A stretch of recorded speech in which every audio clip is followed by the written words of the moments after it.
Ada satu mitos atau tradisi keluarga yang cukup janggal tentang sebuah kalung. Ada salah satu keluarga di daerah Jawa Tengah yang tinggal, keluarganya lengkap. Keluarga ini terdiri dari satu orang bapak, satu orang ibu, dan dua orang anaknya. Mereka semua tuh tinggal di satu rumah. Nama anak pertamanya Gito, umur 30 tahun, dan anak kedua Rido, umurnya 25. Mereka tinggal di rumah yang sederhana, cuma satu lantai dan ada 4 ruangan, 3 kamar tidur, sama satu ruangan yang selalu dikunci dan gak pernah dibuka sama sekali. Mereka sekeluarganya terbilang gak terlalu dekat lah. Keluarga mereka ini kayak cuma ngobrol pas makan malam doang. Yang dimana juga itu lumayan jarang, karena antara Rido atau Gito pun juga sering lembur, jadi gak pernah lengkap gitulah. Jarang banget, bapaknya juga udah 10 tahun ke belakang tuh sakit-sakitan. Mereka sekeluarga percaya kalau kesehatan bapaknya menurun semenjak kakek mereka meninggal dunia karena bunuh diri di depan rumahnya. Kematian kakek ini lumayan janggal, karena kakek ini mati gantung diri di pohon depan rumah mereka. Padahal, gak ada alasan apa-apa tuh, utang tuh gak ada, masalah keluarga gak ada, tapi tiba-tiba bunuh diri aja gitu. Hal ini kayaknya ngebuat bapaknya gitu, sama Rido jadi kayak shock gitulah, sampai sakit-sakitan. Alasan lain mereka gak deket juga, karena emang bapaknya terkenal galak, dan suka banget marahin istri dan anak-anaknya. Tapi memang keluarga gitu ini, kayak gak terlalu dekat lah sama agama. Bapaknya Gito tuh percaya dengan hal-hal gaib yang bahkan dia pun selalu nyimpen kalung yang dianggap pembawa keberuntungan. Ada satu malam, waktu Gito pulang malam kayak lembur gitu. Bapaknya tiba-tiba ngamuk besar banget dan marah ke Gito, karena Gito tuh dianggap yang gak peduli gitu sama keluarganya. Bapaknya bilang, anak sialan kamu gak peduli sama keluarga kamu, waktu kamu tuh dibagi harusnya. Pokoknya marah-marah gitulah.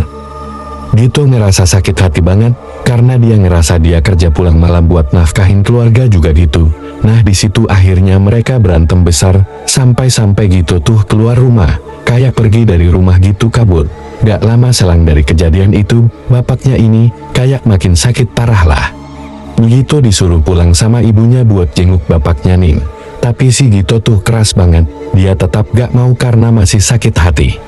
Beberapa kali ibu nelpon Gito, tapi setiap ditelepon Gito malah bilang kayak kalau udah sakit terus kayak gitu mah mending bapak mati aja bu pakai cara kak. Nah ibu Gito tuh kaget banget denger anaknya tiba-tiba ngomong kayak gitu. Tapi tetap aja ibunya kayak menangin Gito biar dia pulanglah, jangan macem-macem, jangan mikir yang enggak-enggak, jangan marah-marah mulu. Tapi seminggu kemudian pas Gito pulang, semua tuh terlambat, karena bapaknya udah meninggal. Nah tapi yang tragisnya, bapaknya ini meninggal dengan cara yang sama persis kayak kakeknya mati gantung diri di depan rumahnya. Gito langsung kaget lah, dan sambil penuh rasa sesal dia nanya ke ibunya, apa bapak mati karena kata-kata gitu ya bu? Nah ibu itu bilang kalau bapaknya gak pernah tahu ibu itu nelpon Gito selama Gito pergi. Singkat cerita, pas lagi masa berkabung, udah sebulanan Rido, adik Gito itu, ngajak Gito buat ngobrol. Rido ceritalah di satu malam sebelum bapaknya meninggal, bapaknya tuh masuk ke ruangan yang gak pernah dibuka ini. Nah di situ Rido itu dengar si bapak nangis teriak-teriak dan mohon ampun gitu. Rido tuh di situ mau bangunin ibunya, tapi Rido bener-bener ketakutan. Jadinya Rido nyoba buat lanjut tidur dan gak mikir macem-macem. Nah setelah dengar cerita Rido, Gito tuh langsung kepikiran buat ngajak Rido masuk ke ruangan itu. Nah Rido tuh awalnya nolak, tapi karena ikut penasaran juga nih, disuruh sama abangnya gitu kan. Akhirnya mereka cobalah buat buka pintunya. Nah kan dibilang pintu itu gak pernah dibuka kan. Mereka nyarilah kunci pintu itu mana, dimana gitu. Pas dicari-cari gak ketemu. Nah pas ditanya ke ibunya, ibunya pun juga gak tahu kunci itu di mana, dan yang tahu itu cuma bapaknya doang.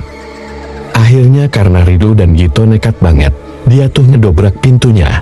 Pas ngedobrak pintunya kebuka, mereka tuh ngeliat kalau ruangan itu kayak penuh banget lilin bekas kebakar gitu. Nah dan di tengah temboknya, di tembok ruangan itu ada kayak lukisan di tembok pek darah yang ngebentuk tubuh manusia. Dan mereka ngeliat ada satu meja di dekat pintu dalam ruangan itu. Di atas meja tuh ada kayak kalung panjang yang sering dipakai sama bapaknya.